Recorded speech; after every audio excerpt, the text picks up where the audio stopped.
Hi guys, I'm coming at y'all again with a youth class. Today we're doing class 5.1, which is family. It's actually based on the book of Ruth. So I encourage you to actually read the book of Ruth. It's only 4 chapters long, and it'll give you a nice context on this class. Our our core verse is Romans 12:10, and it says, "Love one another with brotherly affection. Outdo one another in showing honor." So this class is pretty much mostly focused on the importance of loving your family. And Ruth, particularly chapter 1 and 2, talks to us about a special family. One of the characters is named Naomi, and she's mother-in-law to Ruth. And Naomi goes from Judah to Moabite, where her and her husband end up establishing a family there. She has 2 sons there, and then those 2 sons marry Orpah and Ruth. They end up both actually passing away, as well as Naomi's husband. And so only these 3 women are left, and Naomi ends up deciding to go back to Judah, but Ruth decides to go back with her instead of staying in Moabite, while her other daughter-in-law decides to go back to her family. Ruth ends up really putting her focus on making a legacy for her mother-in-law and for that family. So she ends up meeting somebody within a kinsman, a person that can save her family line. And this man is named Boaz, and she ends up marrying this man, and they end up having a child. And this man is also, not only does Ruth show that the importance of being a faithful family member, and she did it as being a daughter-in-law, but Boaz also, as a distant family member, showed the importance of being a faithful family member. So we actually see here in this family how we're supposed to behave, how we're supposed to protect and love each other and be faithful to each other as these family members were. And it becomes, really the ending is quite interesting, because they both end up having, Ruth and Boaz end up having a child, and this child ends up being a descendant of pretty much the same lineage as David. And then we know that David is a descendant of Jesus. So the choice of Ruth to stay with her mother-in-law ended up impacting legacy. So that's the importance of us also showing love to our family members. If we decide to love on them, we can make a huge difference in their life. And that's really our calling, particularly in our homes. Our calling is to love those around us, your siblings, your mom, your dad, cousins, aunts, all those family individuals that kind of make up your whole family unit. You're called to love on them and be faithful and show God's presence and God's purpose in your world, the world where your family kind of moves. So I encourage you, every day seek out to love on them constantly. I'm gonna touch on a few questions that are kind of important. One of the most powerful things we contribute to our families is our attitude. Unfortunately, we do not usually treat those that are closest to us kindly. How can you show your family that you are thankful for them this week? So I encourage you to find maybe helping your parents with a chore, or even writing a nice letter to them. I encourage you to find a way to show them that you are thankful.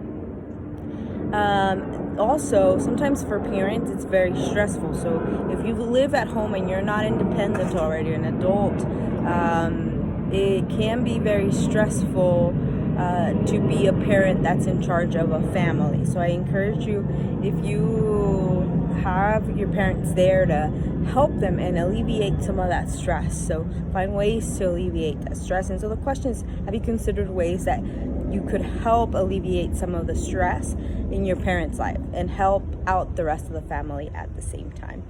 I'd also like to tell y'all a story, really something that happened in my family, and I hope it encourages you in your own family that God is capable of really demonstrating how powerful He is and how much He can change lives.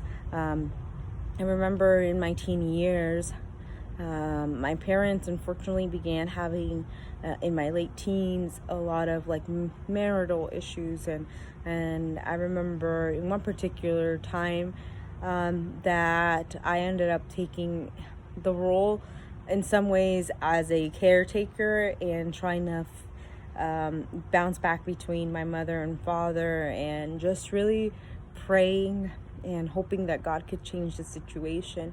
And thankfully, both as individuals who love God and want to do God's will, ended up taking some time to seek God.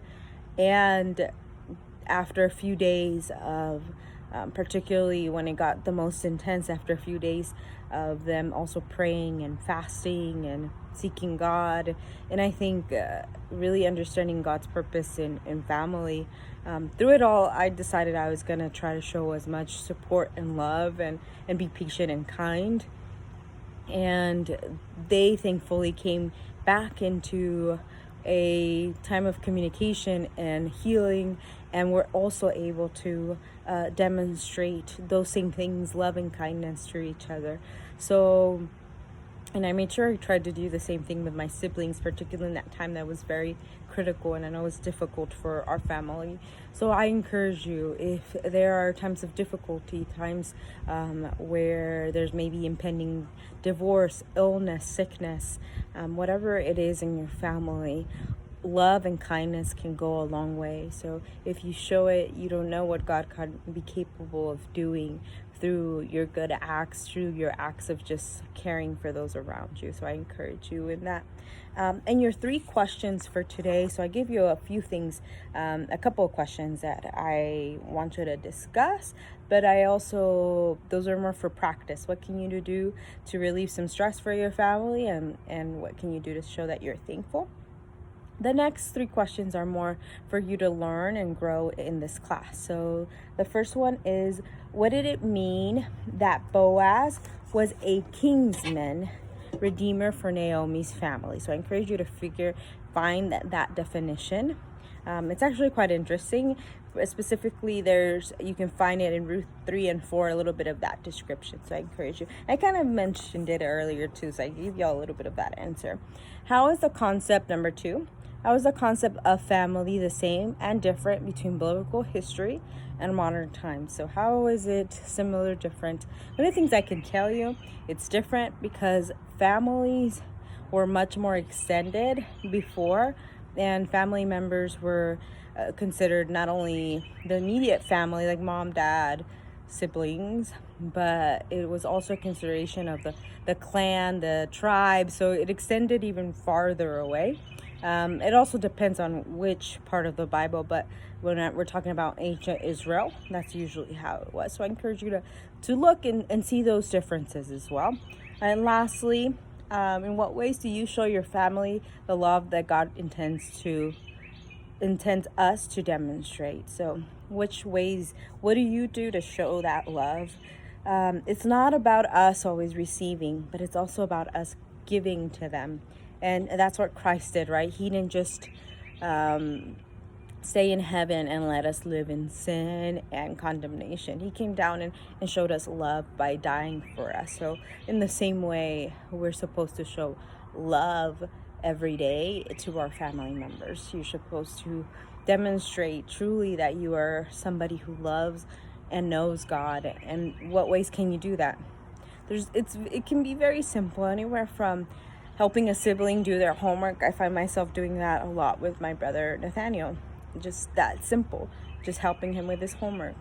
It may be helping clean or giving a gift, like a day at the spa, anything like that can really help your family and allow them to really feel God's love through you. And once again, how are you going to let this is class 5.1, family, what we just learned, how are you going to bring it into action and make a difference in your life? That's really the goal of every one of these lessons. What am I going to do to change my life? Our final reflection is God intended us for us to live in loving families, helping one another. And lastly, how can you serve your family better this week? So that's kind of like the focus this week. As you can see, a lot of these questions are encouraging you to really make a difference in your family. So go out and make a difference and do something great for your family, for your parents, for your siblings, for those that you love the most. Even if they're not always kind to you, that really doesn't matter. It's about your attitude, and that can make a huge difference. It can change lives forever. It can change your family forever, and God can do a miracle through it. So I hope you enjoy your week, enjoy your family, and I will see y'all next week.